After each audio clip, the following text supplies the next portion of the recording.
welcome. Tonight is the fourth session of Anodos, entitled The Crown of Creation. I'd like to begin with just a brief recap of the last session, the third session. We started talking about there was a God-shaped hole in every human heart, inspiring humanity to search for the transcendent. We discussed how in modernity we sort of reject the transcendent entirely. Postmodernism rejects any unifying narrative.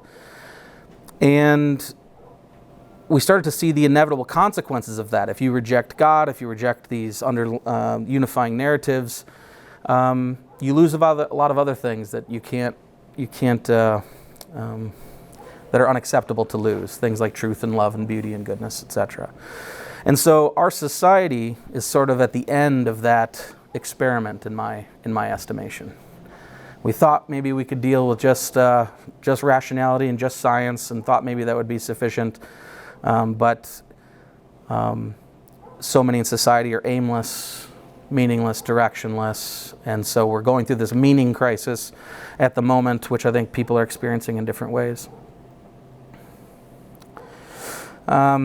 We talked about how our ancestors' worldview was very much different. They believed that there were two realms, the seen and the unseen, the material and the spiritual, the seed and the soil, order and chaos, unity and multiplicity.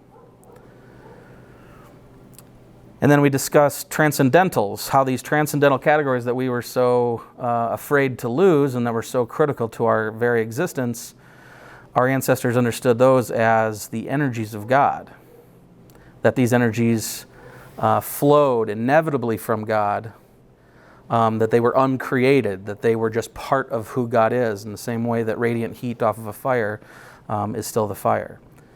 And these energies are the way for us to actually participate in God. So the extent to which we have love in our heart, the extent to which we participate in goodness, this is God actually dwelling within us. And so God isn't some far-off man in the clouds, a man with a beard in the clouds, but he's right here with us, imminently. And then we talked about the material world as a vessel for the spiritual world, that the material and the spiritual, it isn't good and bad, right and wrong, it's that each one completes the other. That the material world is meant to embody the spiritual world, and the spiritual world is meant to inform the material world.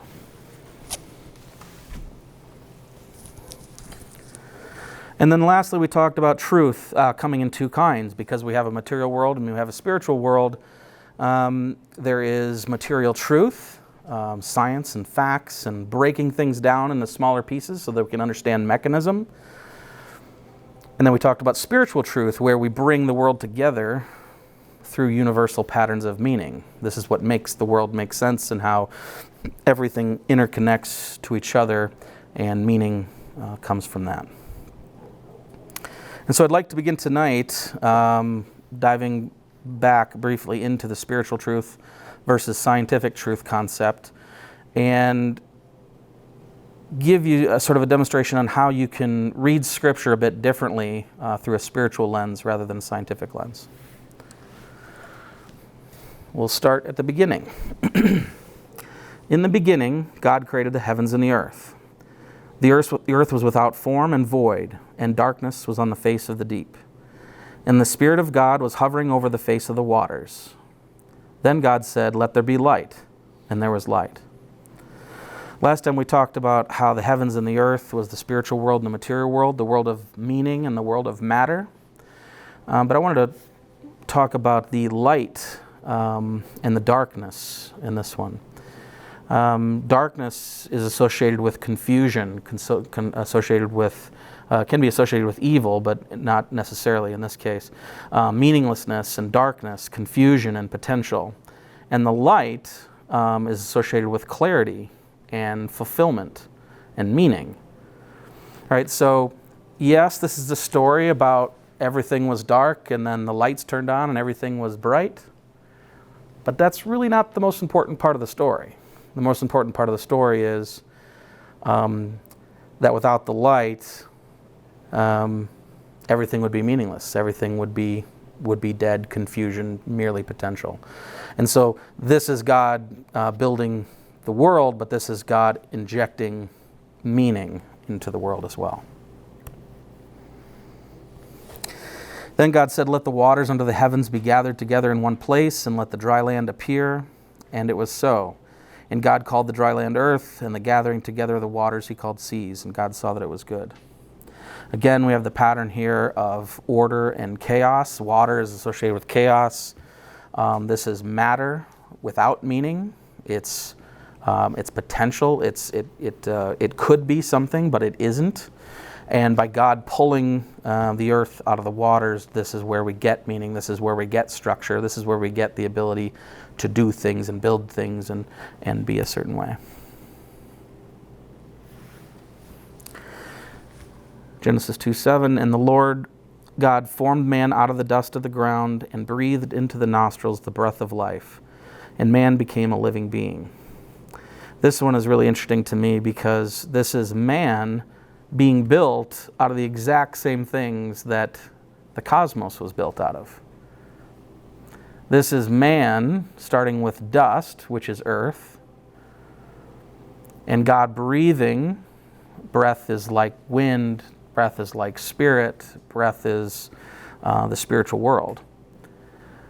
Breathing into his nostrils and creating life, right? So this is what life is. This is what human life is order being breathed into potential, seed being sown into soil. And the same pattern that exists for all of reality exists for us as well.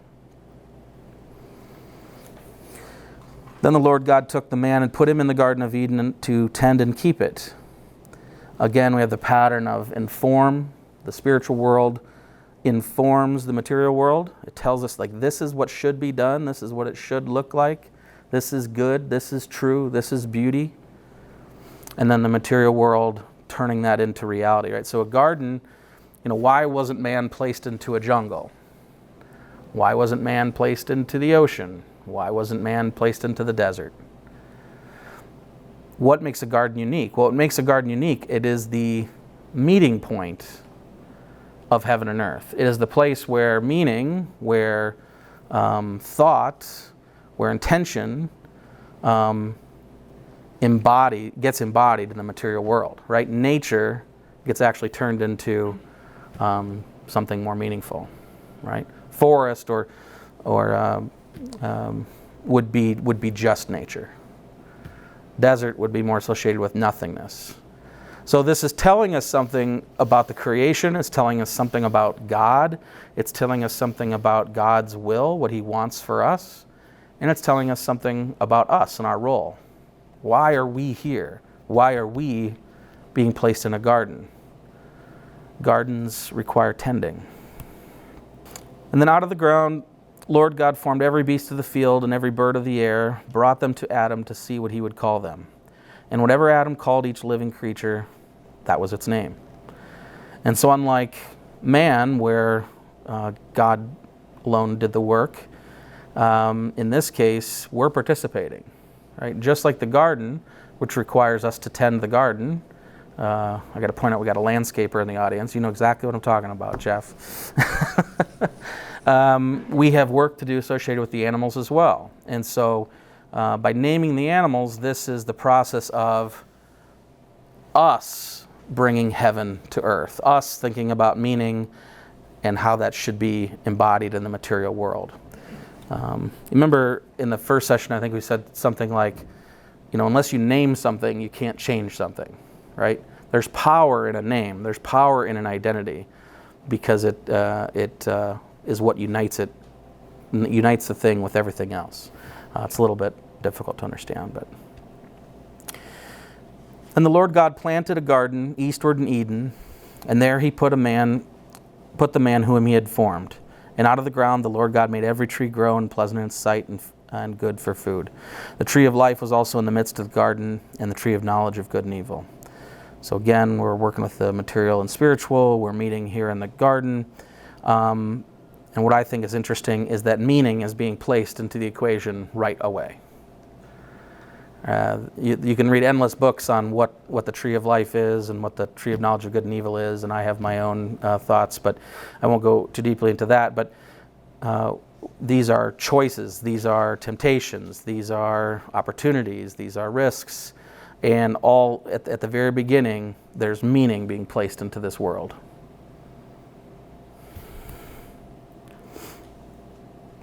And so my conclusion from this is the world is richly imbued with meaning. You have free will so that you might freely choose to live according to your true identity. And that's what we're going to be talking about tonight, which is our true identities. Going back to the original session, we worked together to build our worldviews, to consider contemplating what lenses make up our telescope, what experiences, what interactions, what influences, what institutions, what people combined to help us see the world in our particular way. And the last lens we made into postmodernism. We said this is the lens that the world gives us. But tonight I'd like to focus on the last lens, the one that we haven't yet labeled, and it's the most important lens, which is us, the lens that we look through. And so we have to remember that it's not just a blank slate looking through this telescope, it's us looking through this telescope, and the way that we understand ourselves impacts the way we see everything else.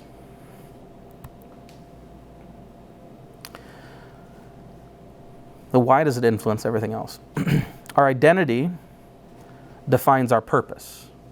Right? If you know who you are and what you are, and if you can think about it as like a job, right? If you're hired in a particular role, then that establishes your purpose. You know what you're supposed to do. So if your identity is pastor, you have a job to shepherd the sheep, right? Identity establishes relationship. So if you have a particular identity, that establishes how you interact with other people. Again, using the pastor example, now I have a flock I have to shepherd. Now I have to be an ear for people. Now I have to be a strong shoulder to lean on. Even if I don't want to do those things, that's the relationship I have. And so it establishes relationship and obligation.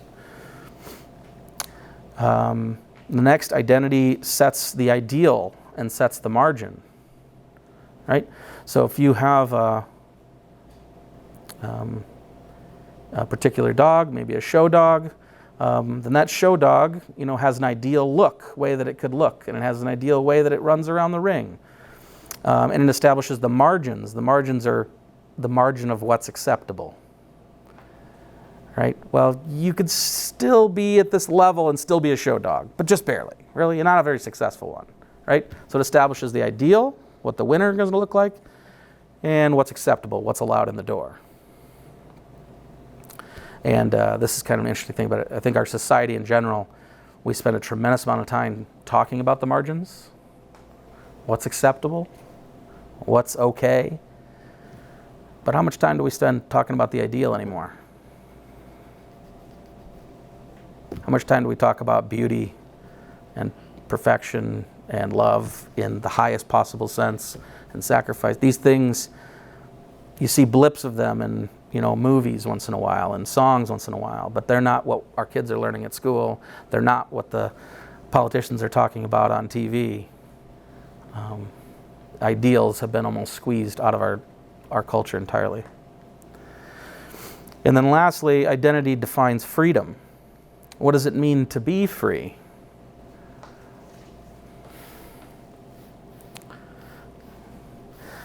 Sorry for the funny slide here.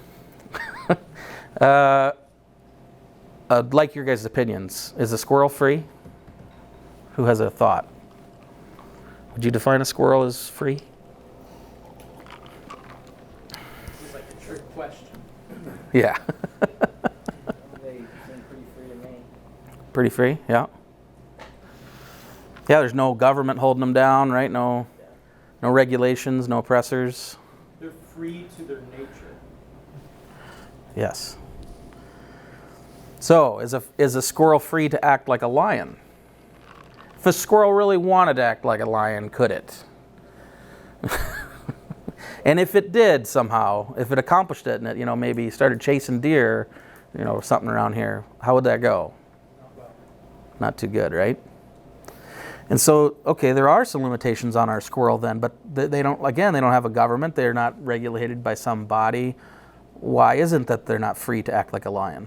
And the answer is that a squirrel is free when it has the capacity to live as a squirrel, right? So a squirrel, its identity establishes its purpose, establishes its relations. It runs from hawks. It doesn't hunt them down, right? And so freedom for a squirrel is the ability to find a hole to nest in, the ability to find a mate, the ability to capture and store nuts. Throw walnuts at your dogs. That's right. Yeah, exactly. Throw walnuts at your dogs. These are very squirrel things to do, right? And so now freedom is now defined by the entity that we're talking about.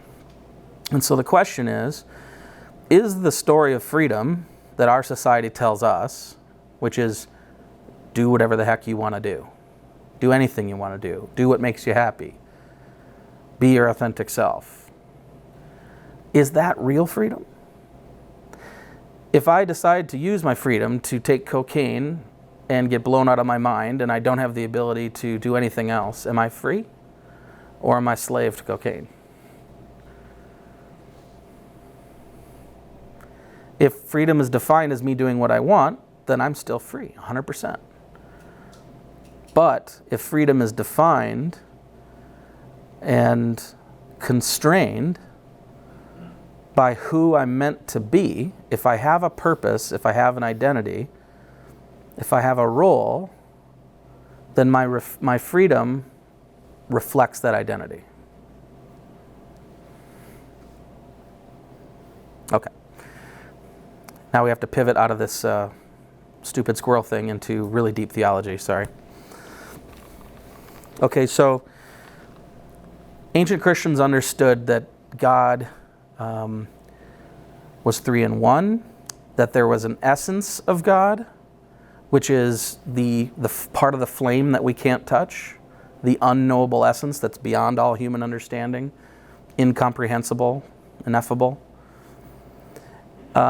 And then there's the energies of God, which we discussed last time, which is what was making your hand warm as you put it around the flame. These are the parts of God that flow from God naturally, love and truth and beauty and goodness and justice and all these things, the transcendental categories. And then God is also hypostasis, which is a Greek word, so it's not a word that you're probably too familiar with. And the hypostasis means persons, effectively, right? So there's three persons, three individuals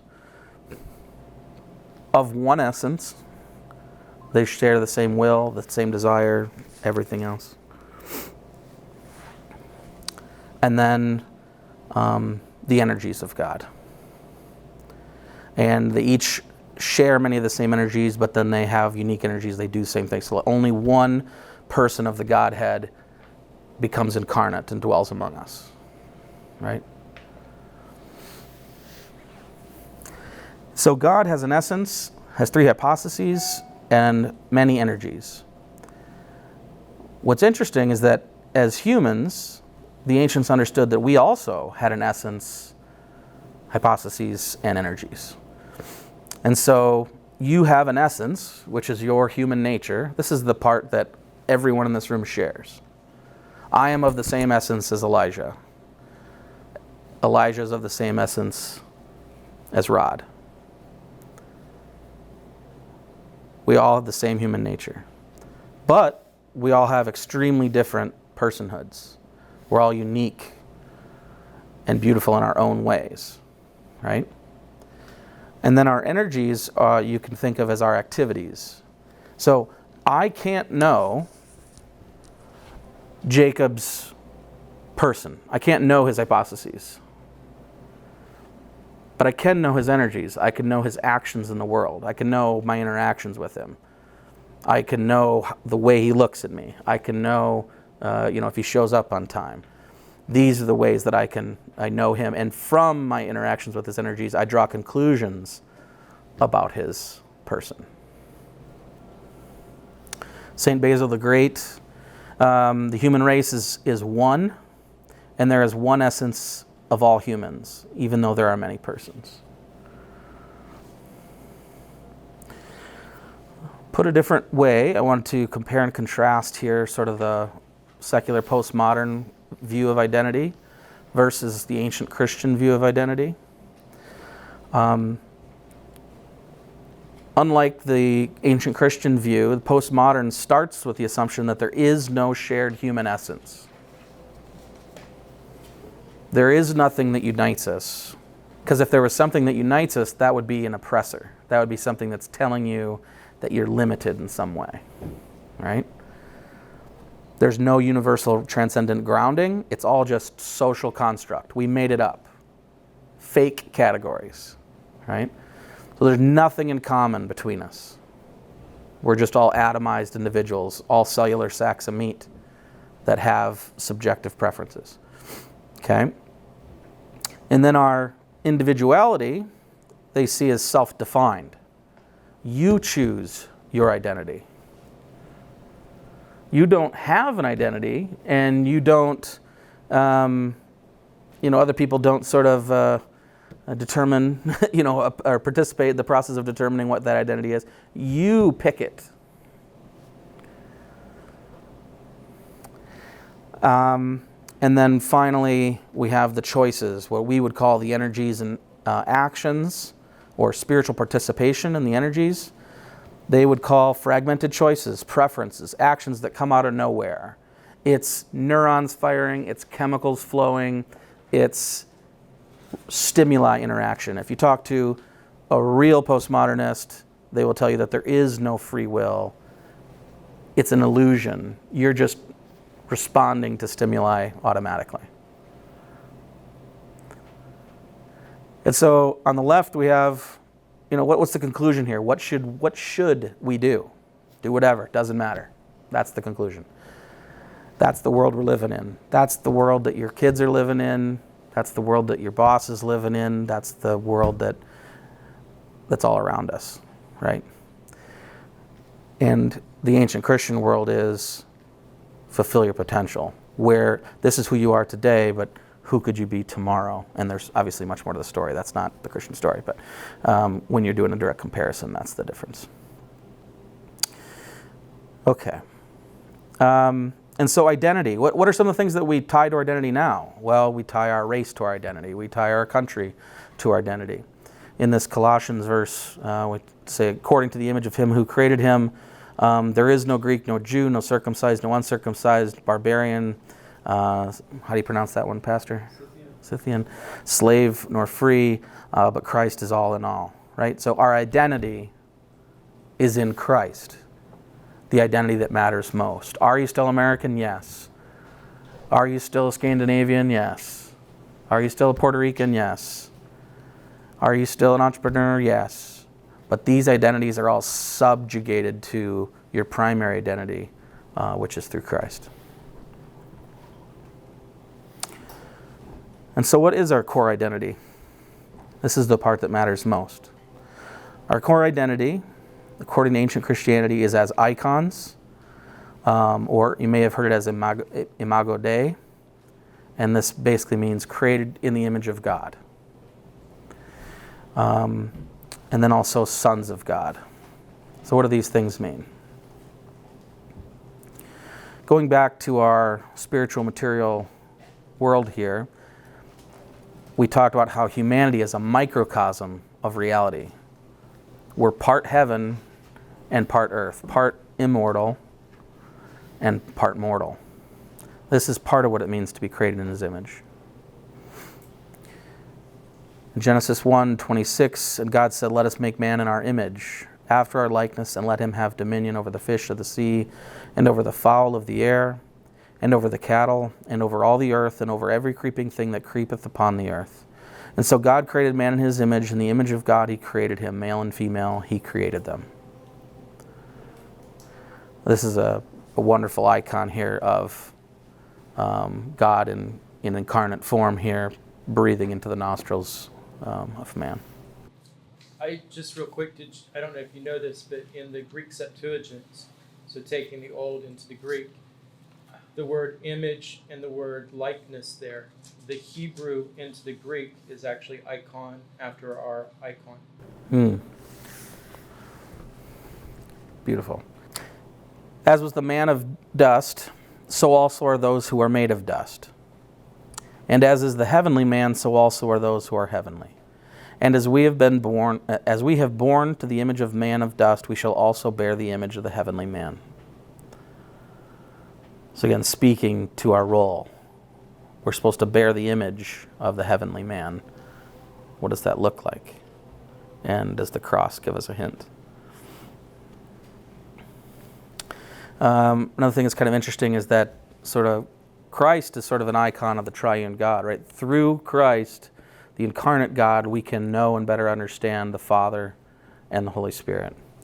And then we are icons of Christ, right? If we are successful in our endeavor, we will resemble Christ more than we otherwise would have. Right, so we're supposed to take on the energies of Christ.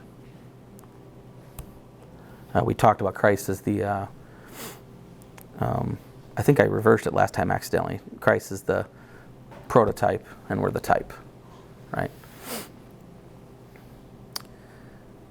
St. Simeon, the new theologian, the body is the earth and the soul is heaven within man.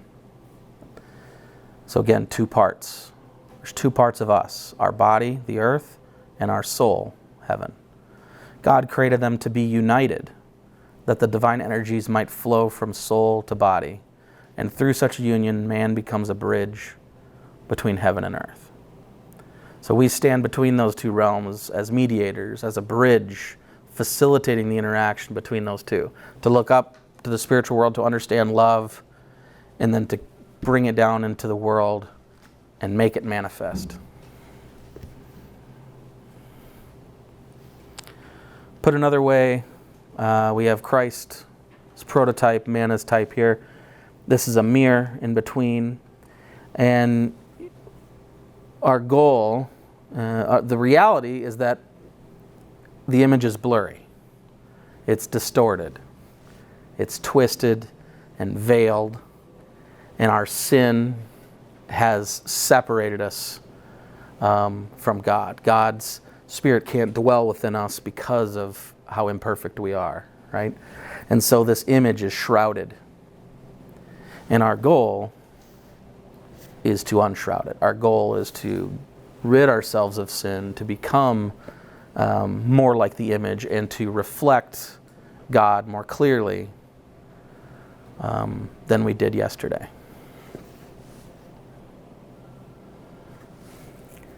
And again, this is why the essence-energy distinction is so important. You don't reflect God in His essence. We can't comprehend, understand, even draw close to, or fathom God's essence. It's only the energies that we can reflect. Put another way, think about a piece of iron put into a hot fire. That piece of iron will turn hot. It'll turn red hot. And you can pull it out and take it away from the fire and it'll still be red hot. It'll retain the energies of the fire, right? And then it's also malleable. It can be reshaped into something more useful or better. So this is our relationship with the energies. Son of God. What does that mean? That's a hard one. And Christ was called Son of God and Son of Man. And what is this Son of thing?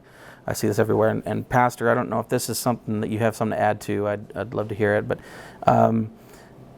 the Son of was used differently at the time of the New Testament. Son of meant several different things. It could be pointing to your role. So there's a material explanation here where it's like, okay, you're son of Jonah. Well, Jonah's a fisherman and you're a fisherman, son of Jonah. Or it could be that your father was actually Jonah, So that's speaking to your lineage, right? But there's also spiritual explanations. Peter, being called son of Jonah, is the fisher of men. His job was to go out and evangelize and bring people to Christ, right?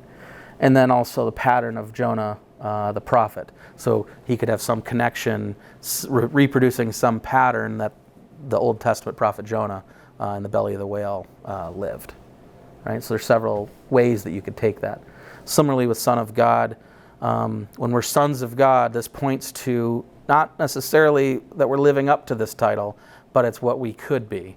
It's what we should be. It's what we're meant to be. We're meant to be mediators between the spiritual material world, and we're meant to be reflecting this pattern of Christ. The way Christ lived is the way we're supposed to live.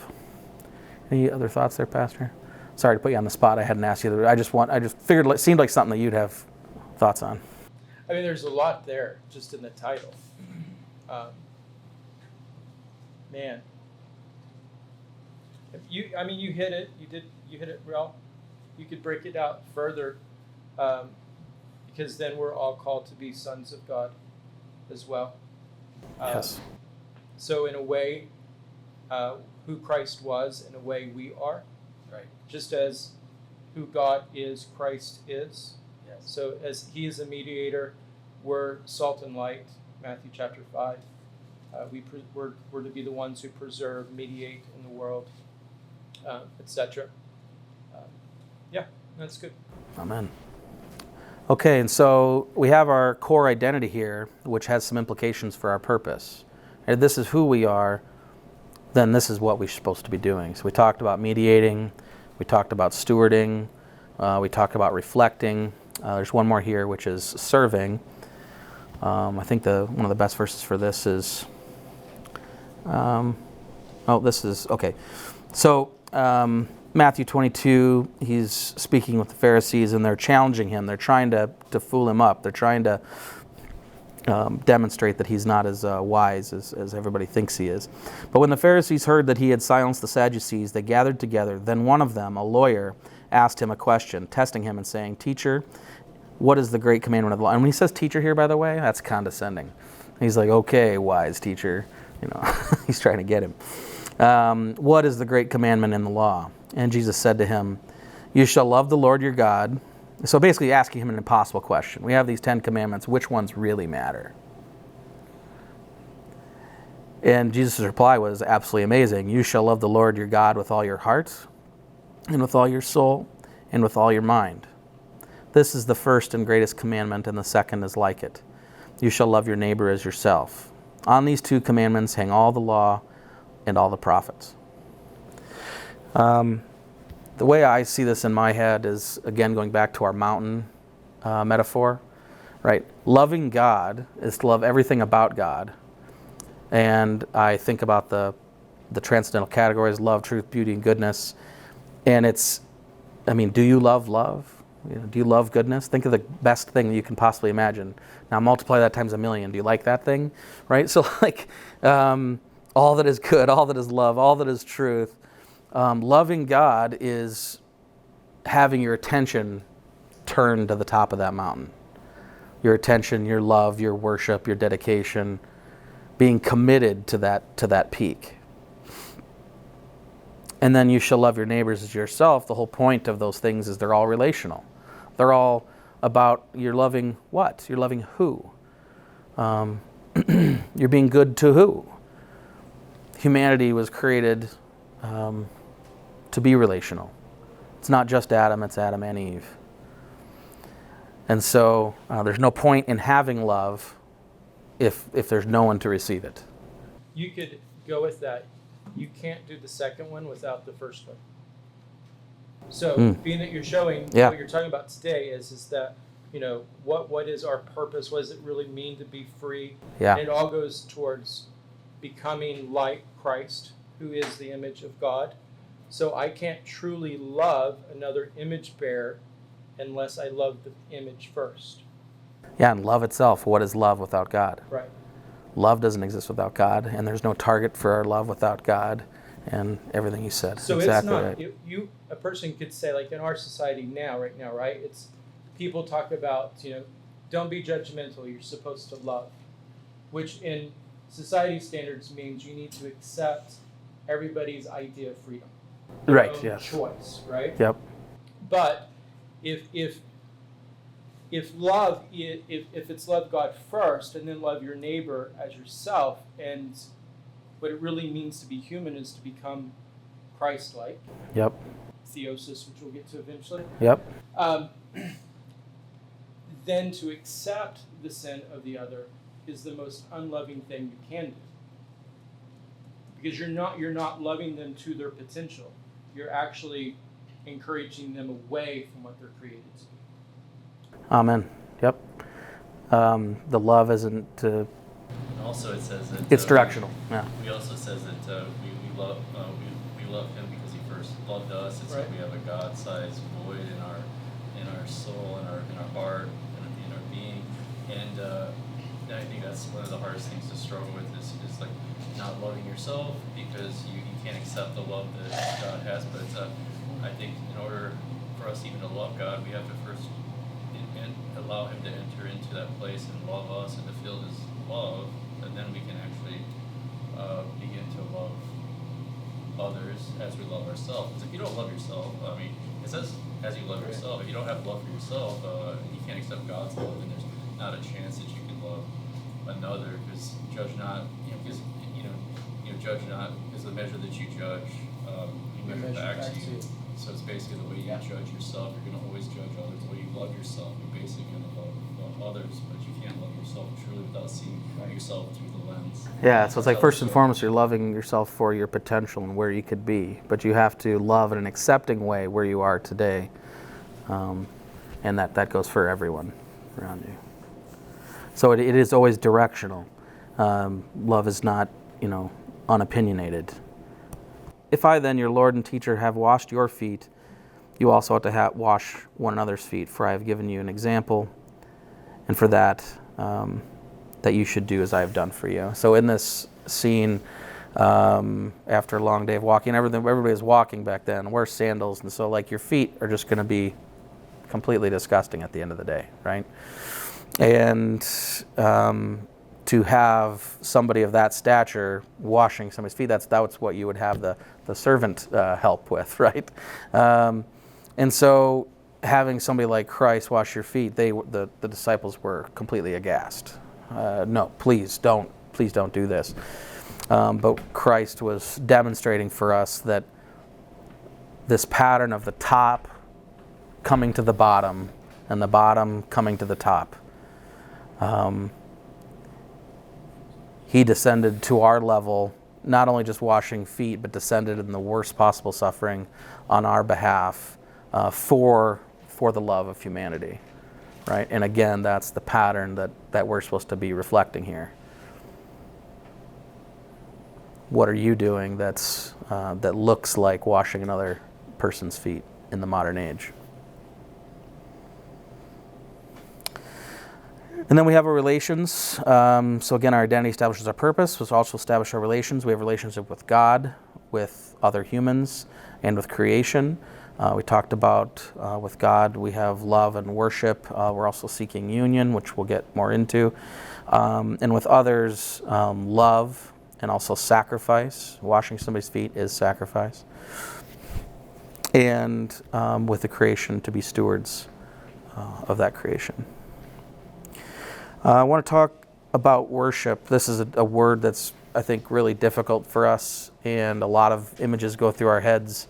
When you guys think of worship, can I just get a few of you to say like what comes into your mind? It doesn't have to be your view of it, just what are some things that people might associate with worship? Structured ceremony. Ceremony, yep. Kneeling. Kneeling. Maybe music. Singing, yep. We'll circle back to that. So to fall in love with God is the greatest romance, to seek Him the greatest adventure, and the greatest human achievement.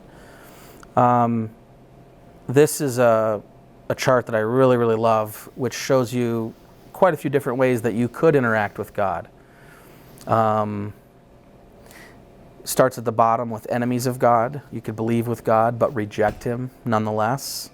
This is aligned with evil, but effectively you have a contentious stance to God. You're battling God. And then you have strangers of God. These people might just not know God at all, or they might know him and just sort of take this really like casual, like hands off, like I believe, and that's the end of it. Done. And then you have slaves of God, which are people who are attempting to escape punishment. I don't want to go to hell, so I'll do whatever you want, God. And then there's servants of God, people who are pursuing reward. I really want to go to heaven. I really, really, really want to go to heaven. I fear death. Therefore, I serve God.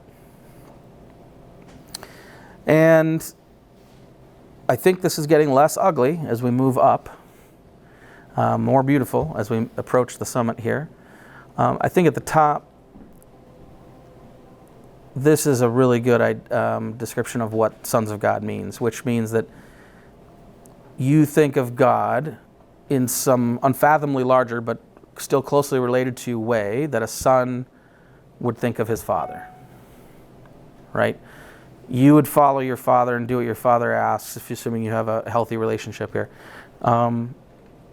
Not because you're scared of punishment, not because you want a free candy bar. You're doing it because you love your dad. You love him, respect him, care for him, want to be like him. And so you're doing everything that you do out of genuine love and affection. That's the type of relationship that God wants from us. That's what it means to be a son of God. It means to fulfill that type of relationship. To be pursuing good for the sake of good, for the sake of who God is, not for any benefit or fear that you might have.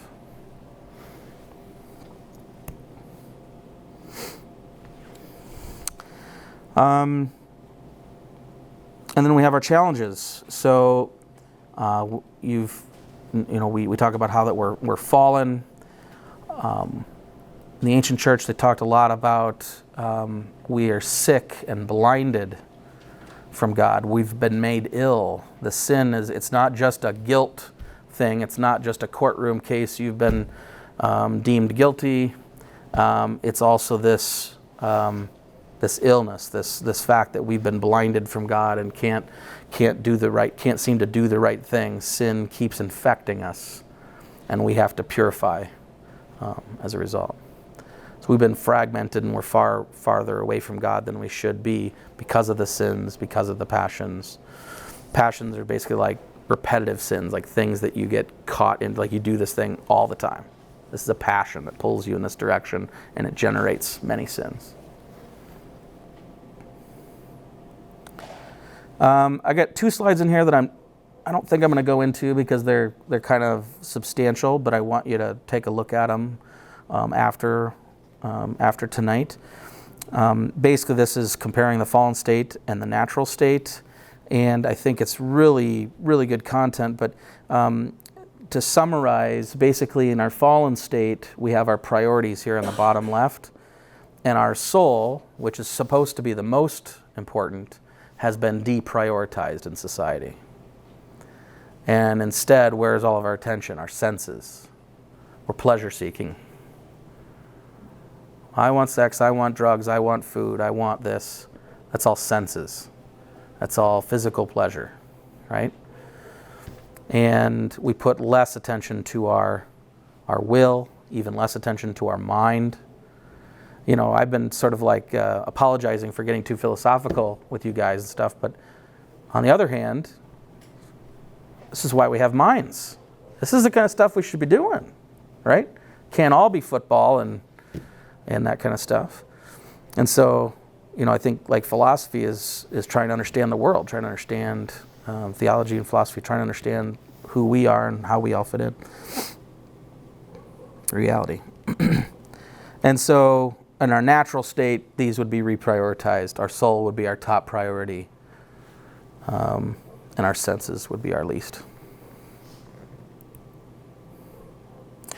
Hopefully this isn't too controversial for anyone in the room, but I put some things on here that are definitively not human, outside of our human essence, as the ancient Christians understood it.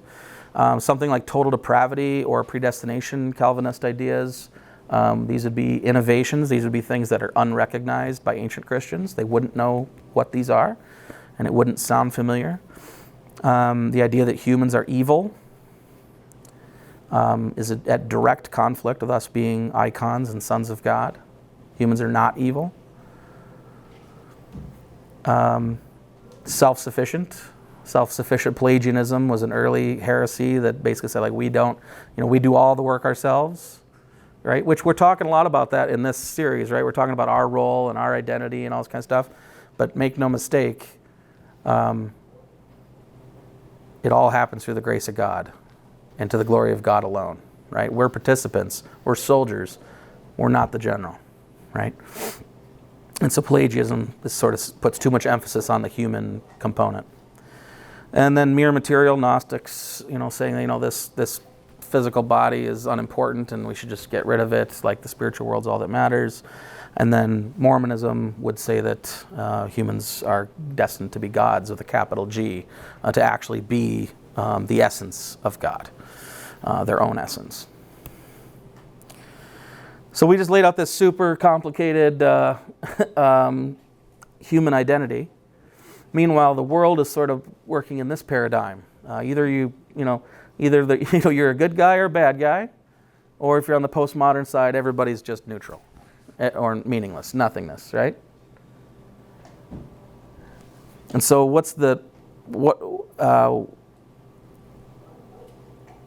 if you adopt one of these stories or the other, it's going to have big implications for your life, right? If this is the paradigm you're living under, well, I just got to be good enough to be classified as good, or I just got to be better than 49% of the people. Or nothing I do matters. It's all important, right? That's not what we're seeing here. This Anodos was created for the purpose of reintroducing men to purpose and meaning by reclaiming our ancient Christian worldview. A big chunk of it is because of this identity. This is where real meaning comes from. This is what real purpose comes from. Because if this is true, then there is no meaning. There is no purpose. Just go have fun. But if it's not true, then we're in trouble.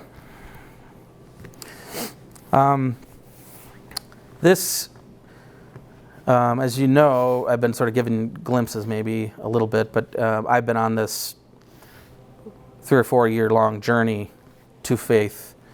I grew up in an ELCA Lutheran church, and it's wonderful. I don't want to disparage it in any way, but I came out of it a non-believer. I went through the early 2000s with sort of the new atheist movement, all this kind of stuff, and I got into my 30s, and I didn't see God around me. I didn't understand my role in it all.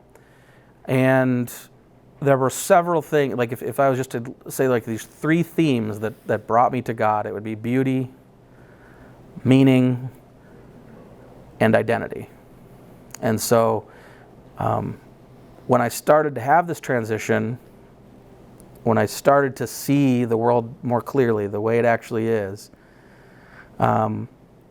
there were several of these moments. I remember this one moment, I was just out for a walk and I dropped to my knees and cried a bit. But in this particular instance, I remember always going up, watching communion in our church. The people would process down the middle aisle, take communion, and then process out the sides. And I remember we'd sit like in the 5th or 6th front row, and I would judge people as they walk by.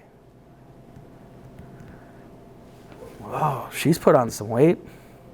Oh man, he's getting old. And then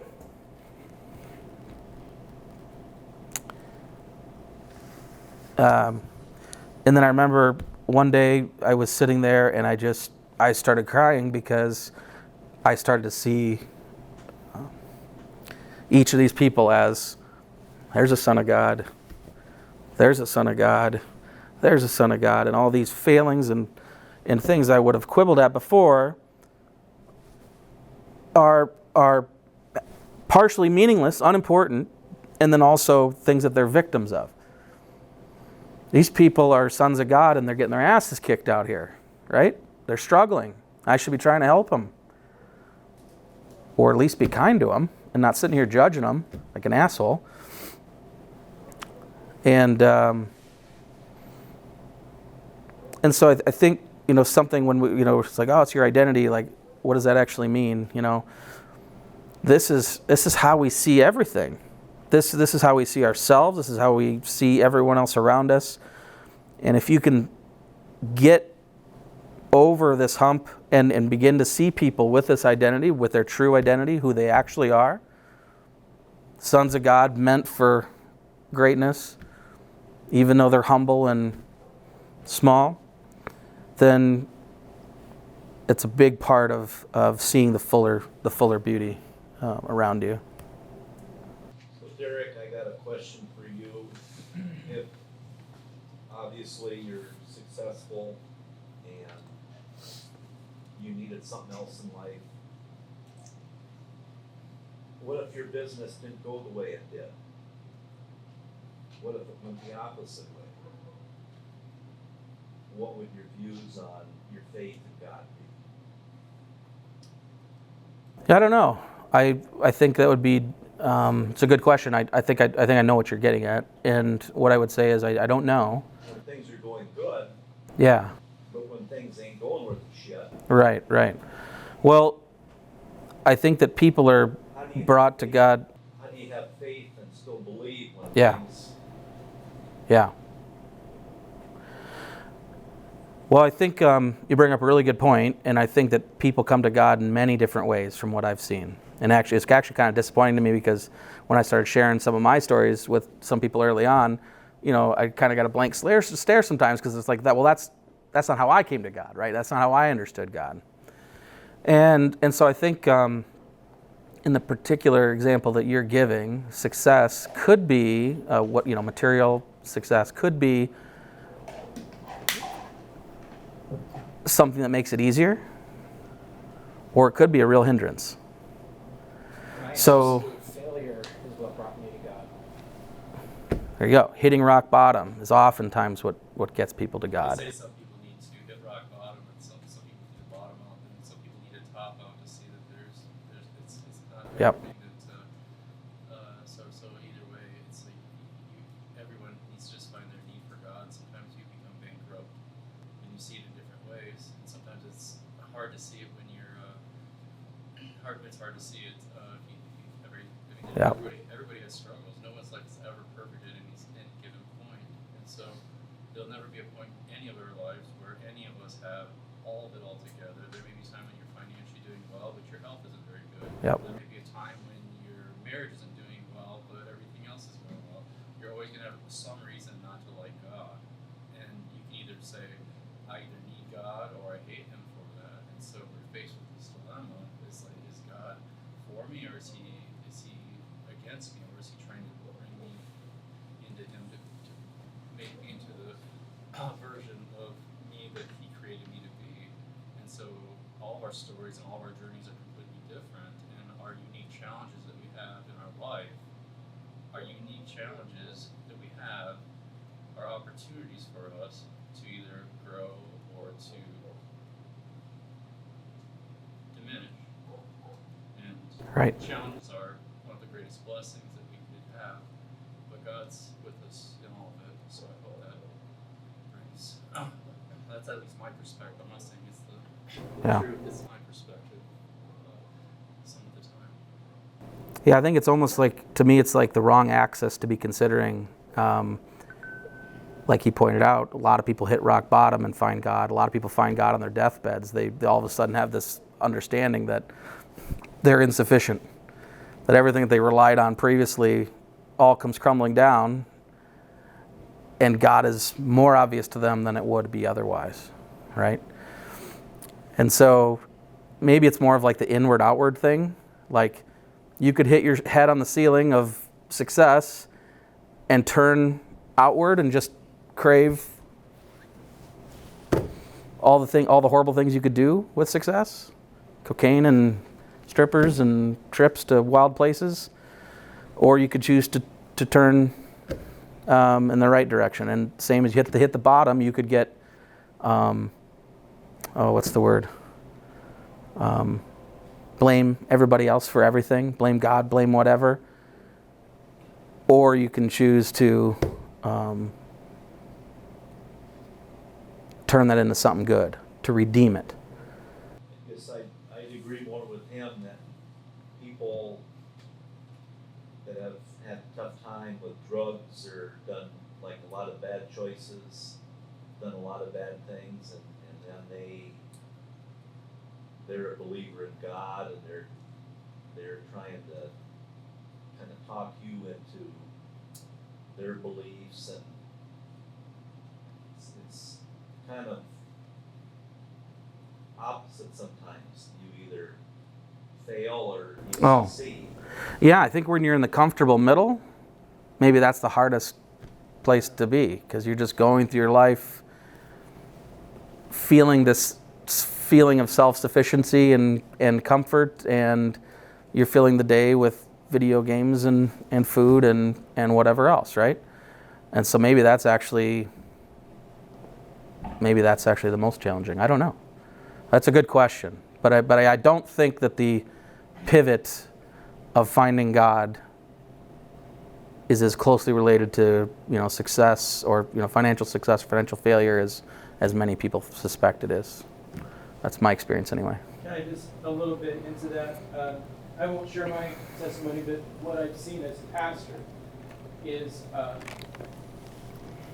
God has this tendency out of absolute love for individuals to allow paths to be steered in particular ways that will either cause them to just reject, depending on their free will, or to grasp out to him.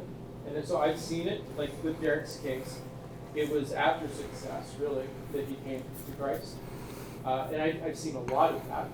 And at the same time, I've seen, like my own self, it was bottoming out that led me to Christ. And it's almost as if God creates this particular path in people's lives that has the most potential to lead them to him. And it's drastically different for so many of us. Yep. And I would also say that we're all going to experience the bottoming out one. Oh, yeah. Right? We talked about in the last session or 2 sessions ago that suffering and death are inevitable and part of all of our stories. Right? And so we're all going to be confronted with our own inadequacy in its fullest possible detail at least one point in our life, and potentially more. I mean, you can think of like somebody like Jordan Peterson, who is at the top of the world in his field and in popularity, and he still doesn't know at the time. And then his wife dies, basically. She almost died. So actually, she did die a couple of times. And her faith in God afterwards, and even during, is what began to lead him. So he's at the top in one portion, and then at the very bottom in another part of his life. Yep. I like this quote from St. John Kronstadt. Never confuse the person formed in the image of God with the evil that is in him, because evil is but a chance misfortune, an illness, a devilish revere. But the essence of the person is the image of God, and this remains in him despite every disfigurement.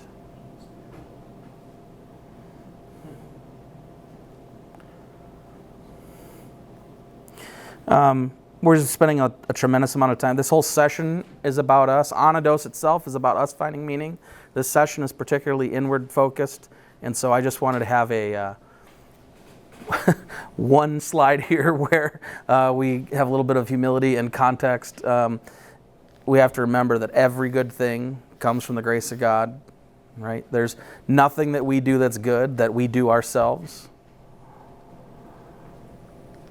every breath that we take comes from God, right? The way I always think of it is like God holding up reality, right? And if he would just stop doing that, every breath would be gone, every person would be gone. And so it's like this active thing that's happening, right? God's grace is always flowing. And so, and then any good that we do is not to our own glory.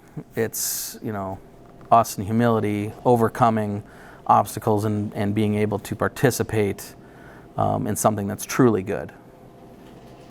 And so I think it's just important that when we have sessions called the Crown of Creation and things like this, that we have the proper exhale to our inhale. Similarly, one thing that I've learned on my journey into ancient Christianity is the importance of holding two ideas at the same time, and how this usually is a better way of pointing to the truth. And so we've been talking a lot about our cosmic identity. I am the Son of God, creating His image. I fight in this spiritual war of cosmic proportions. But we have to have the other side of it. If it's all one or if it's all the other, you're gonna get lost. Right? Next to God, I am nothing, but I'm infinitely flawed and sinful, and any good I've done is a credit to the glory of God alone. Right? But if you live with just the one on the left, you're gonna think, you're of no use and you have no meaning and no purpose. You're totally depraved. That's how right? you'll see other people too. And yes, very good. That's how you'll see everyone around you. So you have to get the identity right for yourself, but also for everybody that you interact with. Yes. Let's move back to the mountain metaphor. To say that one more way, our distance, standing at the bottom of this mountain, is infinitely far from God at the top. Right? There is no way we could describe just how far short we've fallen from the glory of God. Right? And the distance between us and our true identity is significant, but far from infinite. Right? Spiritually significant. And so on this image we have who I am today at the bottom, who I could be tomorrow, upwards, and then our true identity at the very top. And our true identity in this case is close to Christ. Christ is the prototype of our type. And the cross is sort of the meeting point between heaven and earth. That's where God comes to earth and sacrifices on our behalf. And then to the right we have these distractions, right? So my attention, my love, my energy, my priorities should all be towards the peak, the summit, but I'm distracted. I'm pulled in many directions by many temptations. And so in this verse in Romans, present your bodies as a living sacrifice, holy and acceptable to God. And so in order to move up, we have to give something up. Right? You have to give up what you want in order to pursue what you ought, or in this case, what you're meant. Give up what you want for what you're meant.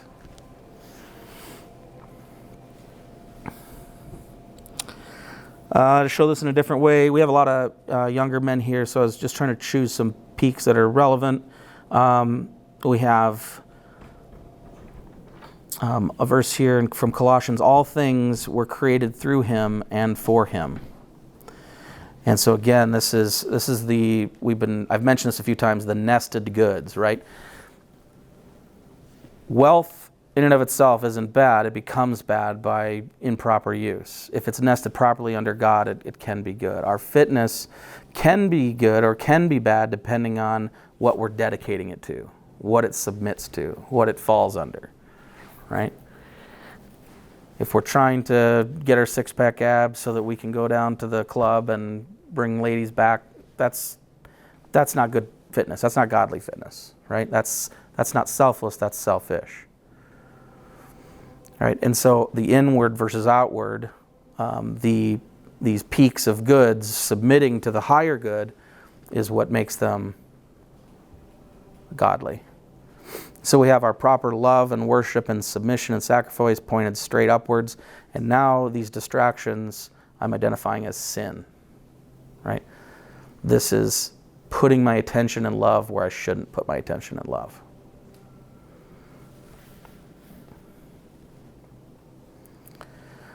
This verse, so again, yeah, so like, for the love of money is the root of all evil. You guys have heard the quote, people say, money is the root of all evil, right? Well, that's not actually what it says. It doesn't say money is the root of evil. It says the love of money is the root of all evil, right? And so going back here, that's putting the wealth thing above God. That's pursuing it as its own peak, not submitted under, right? And when we do these things, again, we're all sinners. This is why the humility thing is super important, right? We all do these things all the time at one level or another. It might be money for some of us. It might be fitness for some of us. It might be sex for some of us. It might be food for some of us. And this is part of what unites us, part of what makes us human. I broke this one down a little bit further, just to give you a little bit different way of looking at it and how things aren't always as they seem. In Scripture, you hear things like rich man, and it might point to like, you might think, well, geez, the Bible's telling me very clearly that I shouldn't have money. And there's a part of that that's real, right? I'll actually get to that right after this, the perfection component. But really, if you look at the patterns that are there, it sort of defines biblical rich man as somebody who's, again, loving that wealth. Somebody who becomes spiritually impoverished and thinks that they're self-sufficient without God. That's what a quote-unquote rich man is. Somebody whose attention is in the wrong direction. Somebody who thinks they're self-sufficient. And a biblical poor man is somebody who's sort of can set aside the worldly comforts for what truly matters. They're rich in faith. They're humble. They recognize their dependence on God. And so there's examples like Joseph of Arimathea was a wealthy man, but was doing good. It was his tomb that Christ was put in. On the other hand, there's a rich man, a wealthy man who's greedy, who takes all of his extra wealth and just builds more and more barns and storage for his grain, and it just never ends, right? There's no amount of grain that would satisfy him. And then there's a poor man, an impoverished woman who's living in the proper spirit, the widow with her 2 mites. Christ said that the lady who was giving her 2 last mites was more holy than anybody who was giving, even if they were giving large sums of money, right? It wasn't about the amount, it was about the heart. And then there's the poor rich man, an impoverished man who's envious, somebody who's focused on the wealth. So this would be the vineyard laborers in Matthew. They wanted fairness and how they got paid, and very focused on that type of thing. Would you say that today, just because of it's 2024, the world that we currently live in, it is much easier for people to fall into that biblical rich man category with the amount of comforts that universally we all have, and kind of tying back to your previous point of finding God. A lot of us do fall into that category. Even if we don't have very much money, you can still fall into the rich man category. We have cell phones, TV, even the poorest people in America are relatively rich, right? If you compare them to the rest of the world.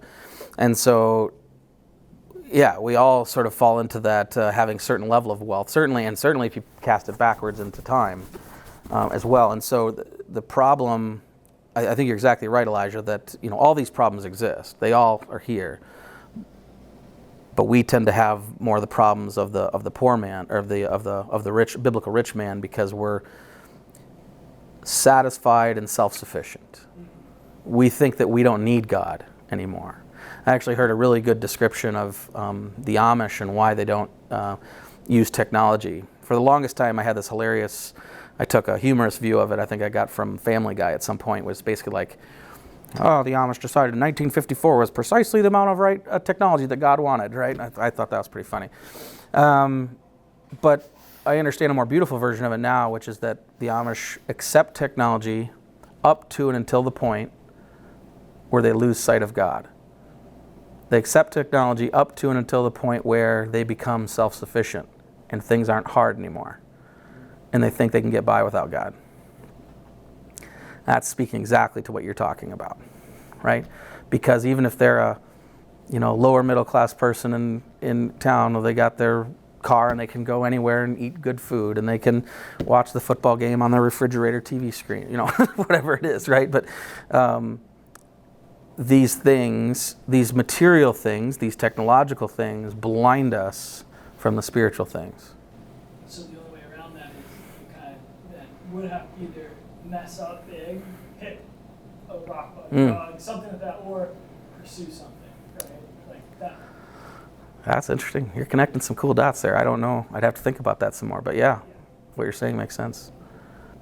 And then here's just a quote from St. John Chrysostom, which, by the way, this is probably one of his easier quotes to read if you are somebody that has any money to give away, because most of his stuff is like, it's not yours, you don't own it, you're borrowing it, it's God's, it's the the poor people's, and you've got to give it all away. So it's it's pretty intense. And that brings us to the next topic, which is let's see here. Sorry, one more slide, and then I'll get to that. So the earth is the earth is the Lord's in all its fullness, the world and those who dwell there within. And so the wealth is God's, the fitness is God's, you are God's, it's all God's. And so if we recognize that, then we nest the good under the supreme good, and it becomes good. But if we don't, one way of looking at it on the left here is idolatry, right? So if you love money, that's an idol. If you love fitness more than God, that's an idol. And then another way of looking at it is, say you have some fitness accomplishment over here, right? And maybe you pursued the fitness, and it had nothing to do with God. Maybe you were trying to just go to the bar and get the chicks, right?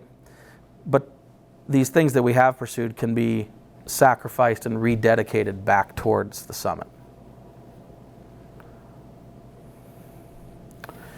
And then I want to talk about perfection here. So the young man said to him, all these things I have kept from my youth. What do I still lack?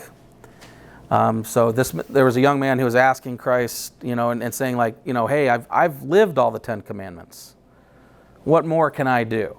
Right? And I think he was probably asking it in sort of this confident way, this prideful way, right? Like, hey, I'm a good guy. I've been keeping track, and I haven't broken any of those things. And Christ said to him, if you want to be perfect, go sell what you have and give to the poor, and you will have treasure in heaven. Come and follow me. But when the young man heard this saying, he went away sorrowful, for he had many great possessions.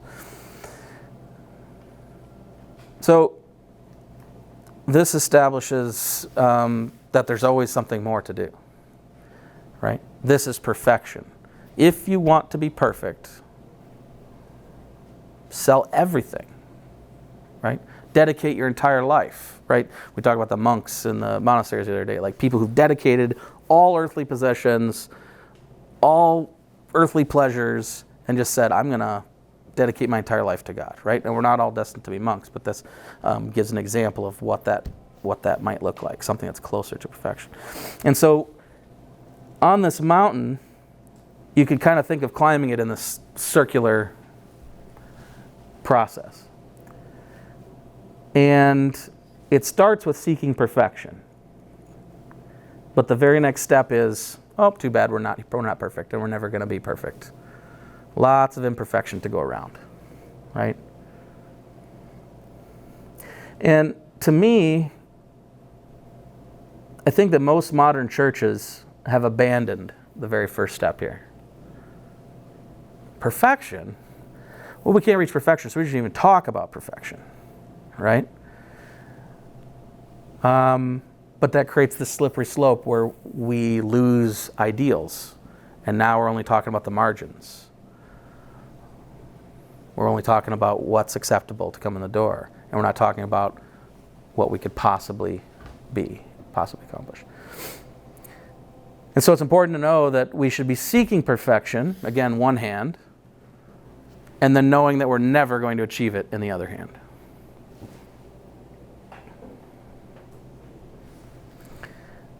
And only when those two ideas are combined are they actually beautiful.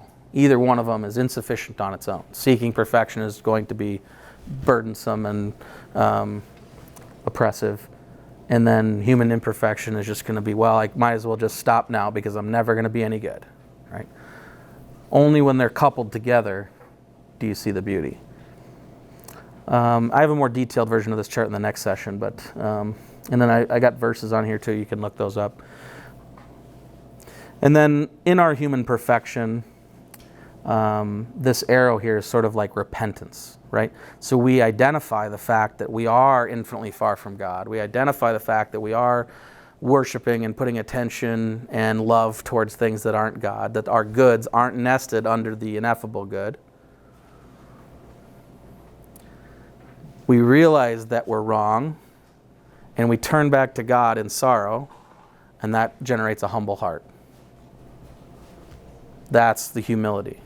Humility, another word for humility, is just understanding how far you really are from God. How far you are from perfection. And wanting to change that, to do whatever small thing you could do to move in that direction.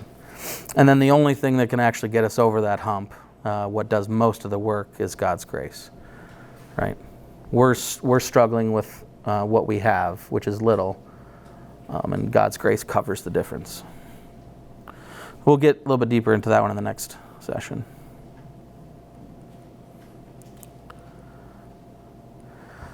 Most assuredly I say to you that unless a grain of wheat falls into the ground and dies, it remains alone. But if it dies, it produces much grain. So, in order for us to ascend, a part of us has to die. Right? This is crucifying yourself so that Christ might dwell within you.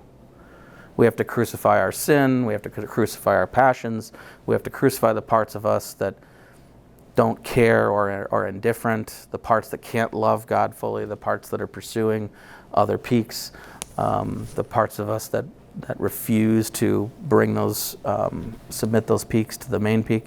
Those parts of us have to die so that the seed has to disappear, the seed has to go away, the seed's existence has to dissipate so that the plant can grow.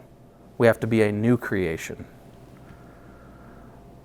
And that comes with pain, that comes with sacrifice, that comes with setting aside what you want for what you ought, what you want for what you're meant.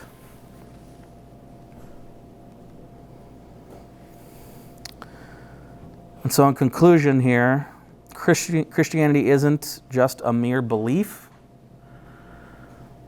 and it isn't, this life doesn't exist just for mere moral improvement. We're not just supposed to be moral. We're supposed to transform.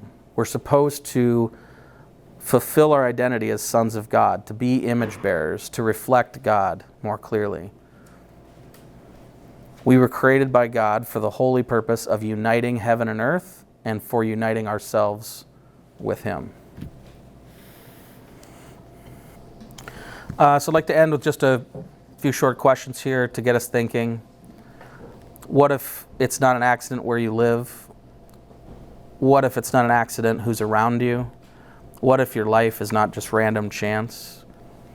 How could you redeem the reality around you? Take something that's bad and turn it into something that's good? Take something that's broken and fix it? Take something that's doing harm in the world and turn it into something that's doing good in the world? How can you add holiness to the world through your actions? Okay, just a quick recap, we'll be done. So we talked about reading Scripture with a mind towards spiritual truth brings deeper meaning and understanding to the verses. getting beyond just sort of the scientific analysis of what happened and when happened and to who the person happened, trying to identify the patterns of meaning in the stories and what is in common, what's connected between the stories. We talked about humanity serving a cosmic role as mediator between heaven and earth. We talked about our identity being the single most important lens in our worldview. Our identity is critical because it defines our purpose, our relationships, our ideals, and it defines how we define freedom. And then we talked about how we, like God, we also have an essence and hypostases and energies. And that our core identity is that of icons and sons, and knowing that God's grace does most of the work. And then finally, we talked about nested goods, and that all goods must be nested under the supreme good. In our role as this bridge between heaven and earth, we're really offering back to God what is His, right? So the creation comes from God, and we come from God, and all the resources come from God. Anything that we produce, we're basically taking everything that is God's and then applying spiritual meaning to it, applying the energies to it, and returning it, offering it back to God. This pattern is captured in the communion and Eucharist at some of your churches, and so on and so forth. So that's it. That was session 4. And the next session is session 5, which I thought has the most exciting title, which is the meaning of life. So we have that to look forward to. Jay, Thank you. I have a question for you. Yeah. Earlier you had asked us the question, what comes to mind when we think of the word worship? Yeah. Will you be diving into that in future sessions? Mm-hmm. Sorry, I forgot to recall back. So Because if I'm not mistaken, a lot of what is getting addressed here lines up with what worship truly is. And I think, yeah. like, a lot of us, especially like with our relationship with the church, when we think of worship, we think of like a time of worship, whether it's Right. hymns or songs, rather than what a worshipful state of heart could be, Yeah. or an act of worship. Well, any definition that I give will be incomplete, but for me, and following some of the ancient patterns here, I would say that worship has to do with participation and transformation. So worship, you might think of a worship service where there's this participation, but then I would also point you to this mountain, right? Participation and the energies in this case is you participating in that pattern of God and doing good in the world and being transformed as a result of it, right? At the end of it, you're not the same person. You move up the mountain. You become spiritually closer to God, right? And so worship is something that you participate in, but it's also something that transforms you, something that moves you in the direction of God. It's not just a thought you have. It's not just a propositional assent. Worship isn't just gathering in a hall and singing songs, although all of those things can be involved in worship. But if you go to the hall and you sing the songs and then you leave unchanged and untransformed and you live your life as somebody who doesn't worship or somebody who worships something they shouldn't, then it's not clear to me that you've actually participated in worship. That's the best answer I can give. Can I share a funny, just a story that kind of illustrates this? So years ago when I was at Bible college, a friend of mine and I were out street witnessing at the Alamo, and we were coming back, and we stopped at a 7-Eleven, and lo and behold, an Indian guy was working who owned it. And so my friend Marty decided he was going to evangelize this guy and get him saved right there on the spot. And so he starts, spouting the gospel off like a really childish version of the gospel. And the guy stopped him and said, what are you doing? And Marty said, well, I want you to know God. And the guy said, don't you I do know God, you know. And Marty said, no, you're an Indian. So in Marty's mind, he's got to be Hindu or something, you know.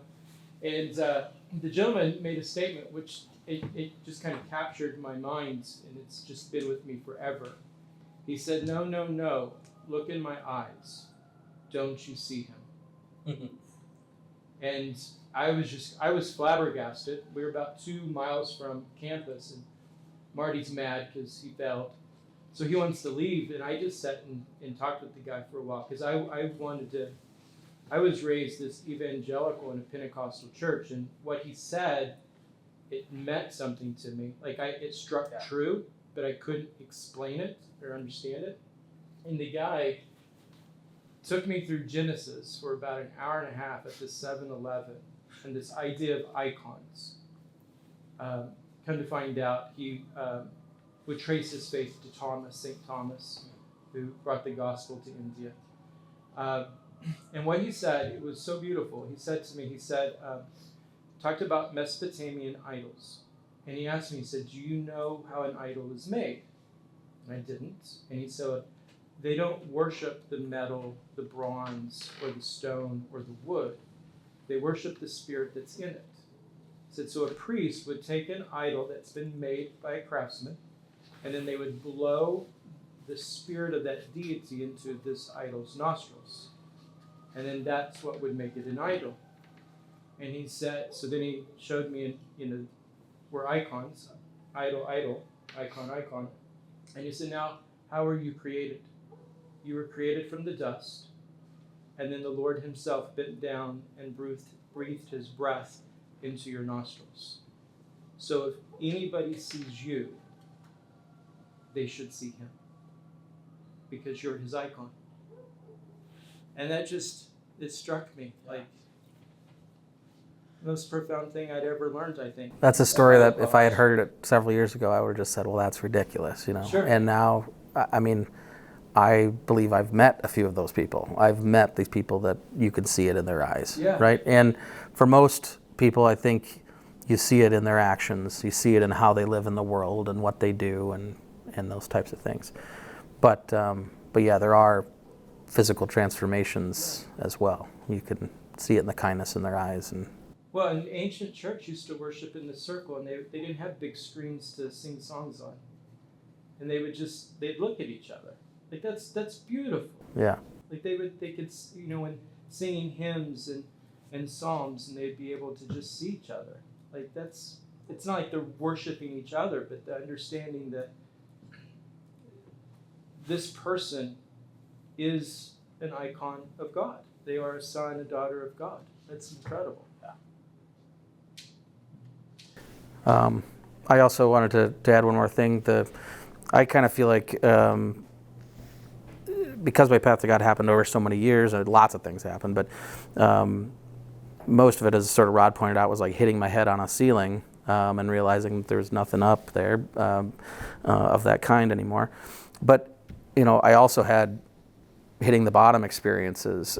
One of them was I had this old wrestling injury in my neck, and it causes nerves to be pinched in my neck. And so I was sitting at home one day, and I had noticed that at nighttime I had started to get really like fight or flight, just sitting in my own chair in my own house.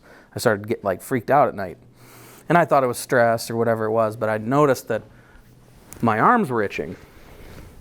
My left arm, my right arm, both on the top were itching. It was like you just walked through nettles or something. But there was no reason for them to, they itched bad. And there was no reason for it to itch. And so it went on and it never stopped. And so I went to the doctor, and they sent me to a specialist, and it turns out that it was my neck. The neck is pinching a nerve in my neck, and it's causing my body to think that something's itching like crazy. And it sounds like such a stupid, simple thing. Like, who cares? It's just the guy's itchy, not a big deal. But it like messes with your mind. If you have this sensation and nothing's causing it, and your mind, you start going crazy basically. And there was, itching didn't help. It just, you'd wake up in the middle of the night feeling that way. And so, I mean, my experience of hitting those types of lows was that you immediately just very quickly realized that you were insufficient, that I got this figured out, I'm healthy, I'm fine, I got money, I'm doing, whatever. All that's just gone. And it's just like, wow, at a moment's notice, I could be destroyed. At a moment's notice, I could be dead. And same goes for everyone I love. And so you have this sense, you just lose all this pride. All your inadequacy comes to the top, your sufficiency gets dismantled, and you're left standing there. And if there's no one to stand there with you, then it's trouble, right? And so for me, it was like veils of pride were being pulled off my eyes. Actually, you don't got it all figured out. Actually, you don't have everything you need. Actually, if you're on your own, you're in trouble. And so I think that's, we all meet God at different, individually different, but also as individuals in different ways too. So, any other thoughts or questions tonight? This identity topic, I think, is really a big one. I had one thought on worship. It was just I struggled with God a lot, and I always do. I still wrestle with Him. I'm not ashamed of that because I don't understand very much, or even as much as I'd like to think I do. But I used to really be like, well, who are you to you demand our worship? I thought it was like a strange concept. Like, we're here and we need to worship you. Like, that's kind of like, wouldn't it be great to be God? Not only does He say vengeance is mine, wouldn't that be nice? You get to have all the vengeance, but you also get worship. But one day I don't know how it happened, but I think I was just doing dishes one day, and I was just realized I just had this thought of like, what if I just was doing dishes and it was because I pictured when I did dishes with my wife when we were dating, and I thought it was just wonderful. Like, I do dishes with you. Oh my Forever, gosh, baby. forever. Every day we'll do dishes and we'll just we'll dance in the kitchen and it hit me. It's like what if that is really something So I was like, well, what if I was doing dishes for the Lord? And it was like, and it kind of hit me that, and I'm not saying this is 100%, but what if it was that worship isn't just our gift to God, but it's His gift to us, that everything, even doing dishes, takes on a different,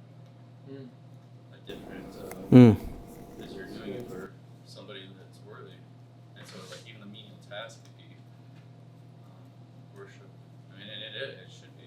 So that was like a aha moment, and I wish I could say I lived my life that way all the time, but I felt my wife in the same way. Because if I was truly, where I would love to be, we'd still do dishes together and dance in the kitchen. But That's I answered the same question, but in a different way. That's really interesting. One thing we haven't talked about yet, and I don't know if it is going to come up, but in John when it says, in the beginning was the Word, and the Word was with God, I think a lot of people hear that and they think what it means is Bible. In the beginning was the Bible, and the Bible was with God, or the things that God was saying.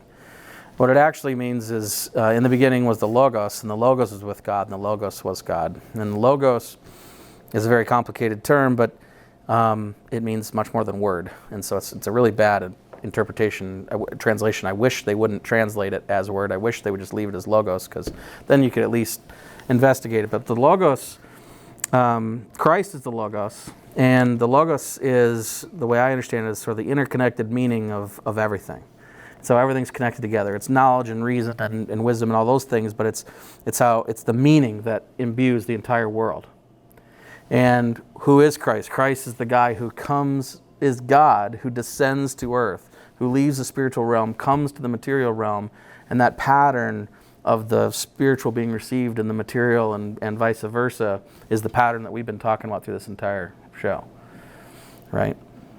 And so you saying that, it's you offering up something to God, but also God offering something down to you. I mean, that just makes tremendous amount of sense to me. And then also you were saying like God, isn't it kind of weird that He wants me to worship Him and stuff like that? And then you realize that, basically God's identity, which we could never fully talk about and get to, but at the very least has something to do with truth and goodness and beauty and love and all these things, right? And so what else should you do in the face of the truest true and the goodest good and the most beautiful beauty and the source of all love, or from which all love flows? What is the proper stance towards that? It's on your hands and knees in worship. It's dedication your entire life towards that God. That is the proper response, right? It's not that you should, it's not that you're obligated to, it's that that's how we should relate to that being. Anything else would be throwing all those things away, right? Or making you an enemy of all those things. So that's the sons of God pattern, I think.